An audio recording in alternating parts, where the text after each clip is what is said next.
12வது கேள்விக்கு வரும். 12வது கேள்வி என்ன? 12வது கேள்வி ஒரு கிராஃப் ஒன்று தாராரு. ஒரு கிராஃப் ஒன்று இது என்ன? பிஹெச். இது பிஹெச். இது NaOH கனவளவு. NaOH கனவளவு.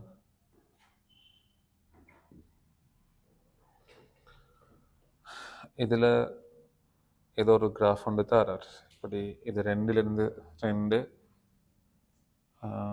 அப்படி 3 வருது, 4 இப்படி இருக்கிறேன். ஒரு 3லேருந்து ஸ்டார்ட் பண்ணி கிராஃப் எப்படி கொண்டு போய் இதை மாற்றாமல் கொண்டு வர்றேன். இதை அவர் சி பாயிண்ட்னு சொல்கிறார். C point. பிறகு இந்த இடத்த ஒரு பி பாயிண்ட்னு எடுக்கிறார். ஒரு பி பாயிண்ட். பிறகு இந்த இடத்த ஏ பாயிண்ட்னு எடுக்கிறார். நடுவர் இடத்த ஏ பாயிண்ட்னு எடுக்கிறார். இது கிட்டத்தட்ட எங்கே முடியுதுன்னு சொன்னால் pH 12 மாதிரி முடியுது. pH 12 முடியுது.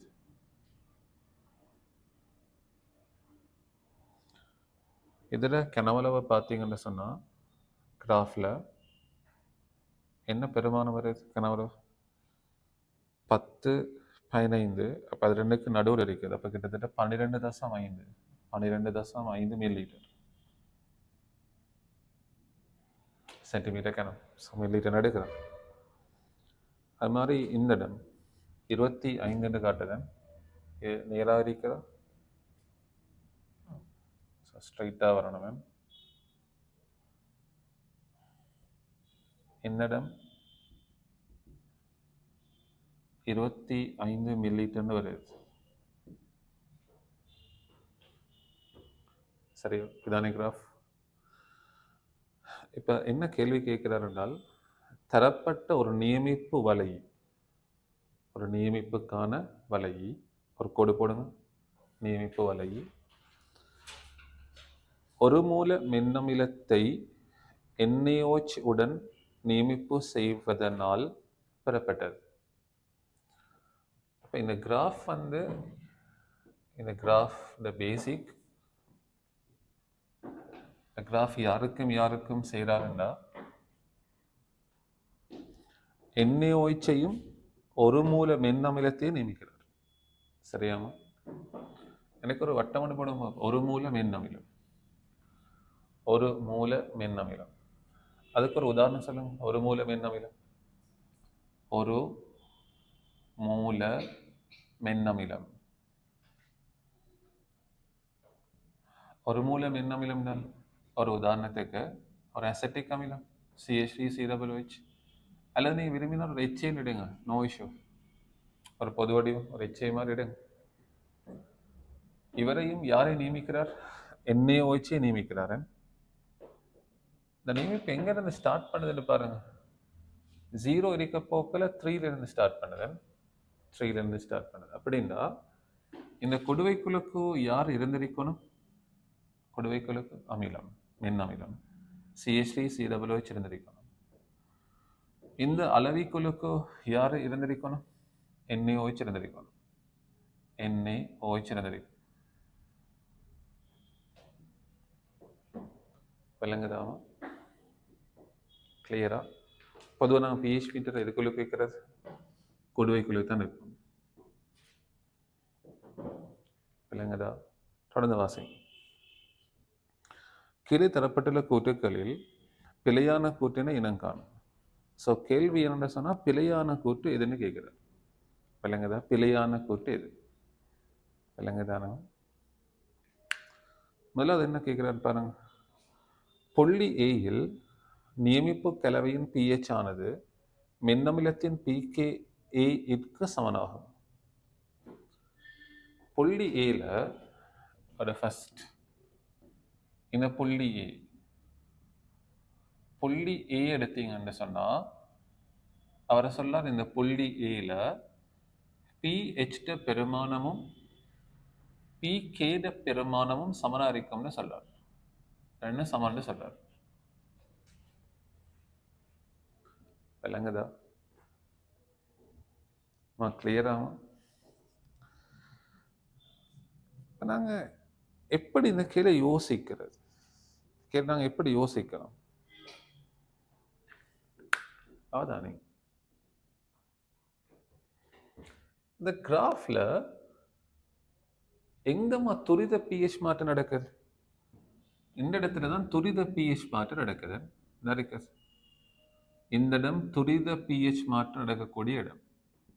துரித பிஹெச் மாற்றம் நடக்கக்கூடிய இடம்.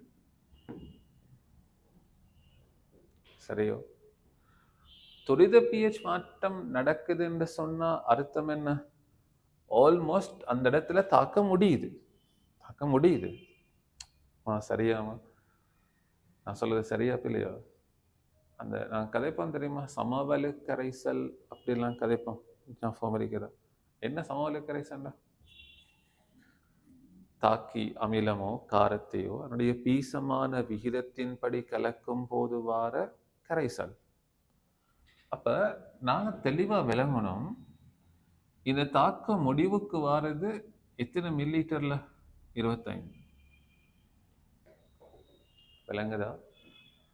இந்த NaOH 25 மில்லிலிட்டர் இதுக்குள்ளுக்கு வந்தா, 25 மில்லிலிட்டர் வந்தா இதுக்குள்ளுக்கு அசிட்டிக் அமிலம் எதுவும் என்ன செய்யாது, இருக்காது. எல்லாம் முடிஞ்சிடும். அப்படின்னு இந்த தாக்கத்துக்கு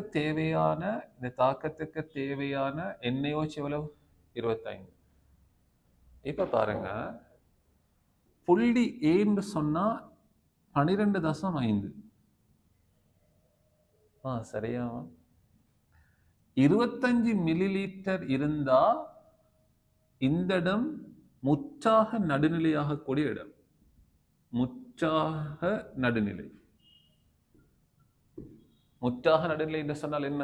25 மில்லிலிட்டர் NaOH வந்து விழுந்தால் அசிட்டிக் அமிலம் ஃபுல்லா தாக்குமடை, முழுமையா தாக்குமடை. அப்ப 12.5 என்று சொன்னா எத்தனை வீத நடுநிலையா? 25 12.5 half. அப்படின்னால் இந்த A புள்ளி என்ன தெரியுமா? 50 வீத நடுநிலையாக விளங்குற மாதிரி இருக்கிறார்.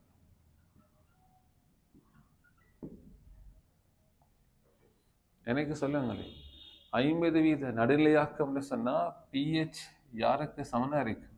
PKAக்கு சமனா இருக்கு. இதுக்கு நான் ஃபைனல் அந்த பேப்பர் கிளாஸ்ல சீரீஸ் பேப்பர்ல நான் இதுக்கு தனி கேள்வி ஒன்று செய்து காட்டணும், எஸ்ஏல. விளங்குதான்? அதை கடைசியா கேட்கிறேன். என்ன கேள்வி? 2வது, புள்ளி ஏயில் நியமிப்பு கலவையில் எஞ்சியுள்ள மின்னமிலத்தினதும் அதன் இணை மூலத்தினதும் சரிவுகள் சமனாகும். 50 நடுநிலையாக இருந்தால் சரிவுகள் என்ன சமனாத்தான் இருக்கணும். அது எப்படிமா வரும்? சும்மா பாருங்க. NaOH கரைசல் அசிட்டிக் அமிலத்தோட தாக்கமடையும்.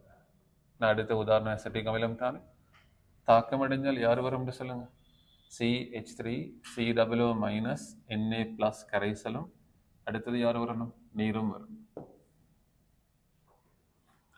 புள்ளி ஏல நல்ல பார், புள்ளி ஏயில் நியமிப்பு கலவையில் எஞ்சியுள்ள மின்னமிலத்தினதும் அதன் இணை மூலத்தினதும் செறிவுகள் சமனாகும். சரி, என்ன பாருங்க, சும்மா பாருங்களேன், நான் சொல்றது விளங்குதான்னு பாருங்க. புள்ளி ஏல NaOH எவ்வளவு வந்து விழும்? புள்ளி ஏல எவ்வளவு வந்து விழும்? 12.5 மில்லிலிட்டர் தான் வந்து விழும். விழுந்தா NaOH எவ்வளவு நடுநிலையாக்கும்? 12.5 மில்லிலிட்டர் நடுநிலையாக்கும். விளங்குதாமா? NaOH 12.5 மில்லிலிட்டர் வரும்போது அசிட்டிக் அமிலத்திட தாக்கம் அடைவது 12.5 மில்லிலிட்டர். அப்படின்னால் எஞ்சிறது எவ்வளவு எஞ்சும்? இன்னும் ஒரு 12.5 மில்லிலிட்டர் எஞ்சும். சரியா? 25 மில்லிலிட்டர் NaOH 25 மில்லிலிட்டர் இருந்தா ஃபுல்லா நடுநிலை ஆகுது. அப்ப 12.5 சொன்னா என்ன? ஹாஃப். ஒரு தாக்கம் இதன் அடிப்படை நடக்குமா? P சமான மூலவிதம் 1:1:1. அப்ப இந்த இடத்துல 12.5 மில்லிலிட்டர் தாக்கம் அடையுதுன்னு சொன்னால் இதுக்குள்ளுக்கு எவ்வளவு வரும்? இந்த உப்பு எவ்வளவு வரும்? அதே 12.5 மில்லிலிட்டர் வரும். அப்படின்னா இந்த பெருமானம் எப்படி இருக்குது? சமன். இதனாலதான் நாங்க என்ன தெரியுமா சொல்றோம்? 50% நடுநிலையாக்க நடந்தா ஒரு வன்காரமும் மின்னமிலமும் தாக்கத்துல 50% நடுநிலையாக்க நடந்தா வார விளைவு கரைசலுக்கு நாங்க ஒரு பேர் ஒன்று சொல்லுவோம் தெரியுமா? தாங்கற் கரைசல். இது உண்மையிலேயே ஒரு தாங்கற் கரைசல். விளங்குதாமா? அடுத்தது 3வது புள்ளி ஏயில் நீமிப்பு கலவையில் H+OH- அயன்களின் செறிவுகள் சமனாகும். அப்படி சொல்லல. புள்ளி ஏல H+OH- செறிவுகள் சமன். தெளிவா ஒரு கோடு போடுங்க. H+ செறிவும் OH- செறிவும் சமானம். அப்படின்னா அவர் என்னத்தை சொல்ல வர்றாருமா? H+OH- சமன் சொன்னால் இது என்னது? நடுநிலை கரைசல். நடுநிலை. அதுல மார்க் பண்ணுங்க. நடுநிலை. அவர் சொல்ல வர நடுநிலை சொல்ல வர. H+ OH- சமன் நடுநிலை தானேமா? நடுநிலை தானே. என்ன பாருங்க, புள்ளி ஏன்னு சொல்லுது எத்தனை வீத நடுநிலையாக்கம்? 50%. திரும்ப சொல்ல 50% நடுநிலையான 25 மில்லிலிட்டர் வந்தா தான் நிலைக்கிற 25 தாக்கம் அடையும். இதுக்குள்ளுக்கு வந்து விழுகிறது 12.5 மில்லிலிட்டர்னு சொன்னா இதுல எவ்வளவு தாக்கம் அடையும்? 12.5 மில்லிலிட்டர் தாக்கம் அடையும். அப்ப 12.5 மில்லிலிட்டர் தாக்கம் அடைஞ்சா இன்னும் ஒரு 12.5 மில்லிலிட்டர் இருக்குமே. விளங்குதோ? அப்ப எப்படி H+ OH- சமன் சொல்றது? 12.5 மில்லிலிட்டர் இருக்கும் சொன்னால் அமிலம் இருக்குது உள்ளுக்கு. விளங்குதோ? அப்ப இது பில யாரு கூட இருக்கும்? H+ செறிவு கூட இருக்கும். இது ஒரு அமில கரைசல். நடுநிலைன்னு சொல்ல இல்லாது. இது ஒரு அமில கரைசல். 4வது இந்நியமிப்புக்கு ஒரு காட்டியாக ஃபினாப்தலீன் பயன்படுத்தலாம். சரி, வன்கார மின்னமில நியமிப்புக்கு ஃபினாப்தலீன் காட்டியாக பயன்படுத்தலாம். வேறு யார் பயன்படுத்தலாம்? புரோமோதைமோல் நீலம் பயன்படுத்தலாம். அடுத்தது புள்ளி சியில் நியமிப்பு கலவையின் pH ஆனது பயன்படுத்தப்பட்ட NaOH கரைசலின் pH குறைவாகும். சரி, ஏன் குறைவாகும் தெரியுமா? வார NaOH கரைசல் இதுக்குள்ளுக்கு வந்து விழுந்தா கனவளவு என்னமா செய்யும்? கூடும். கனவளவு கூட கூட சரிவு என்ன செய்யும்? குறையும். சரிவு மாறும். சரிவு மாறினால் pH என்ன செய்ய பார்க்கும்? மாறத்தான் பார்க்கும். சந்த கூட்டு சார். ஐடியா விளங்குதா? இதே மாதிரி ஒரு கேள்வி நான் இந்த வருஷம் எக்ஸ்பெக்ட் பண்றேன் எஸ்ஏல. அதுக்காக நான் இதை மைண்ட்ல வச்சு உங்களோட சீரீஸ் பேப்பர் ஒரு எஸ்ஏ ஒன்று செய்து காட்டினேன். செய்தேன் நம்ம எஸ்ஏ ஒன்று எடுங்க உங்களோட சீரீஸ் பேப்பர்.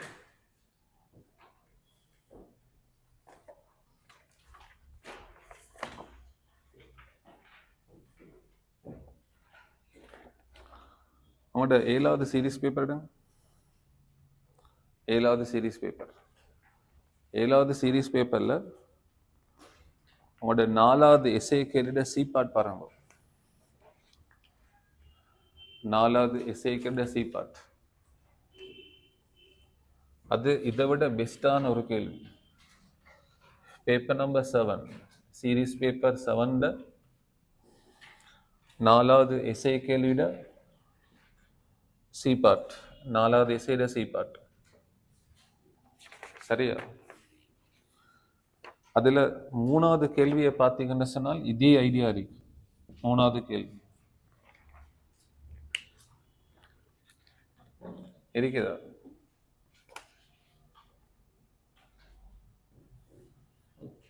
இருக்குதா? எடுத்து பாருங்க.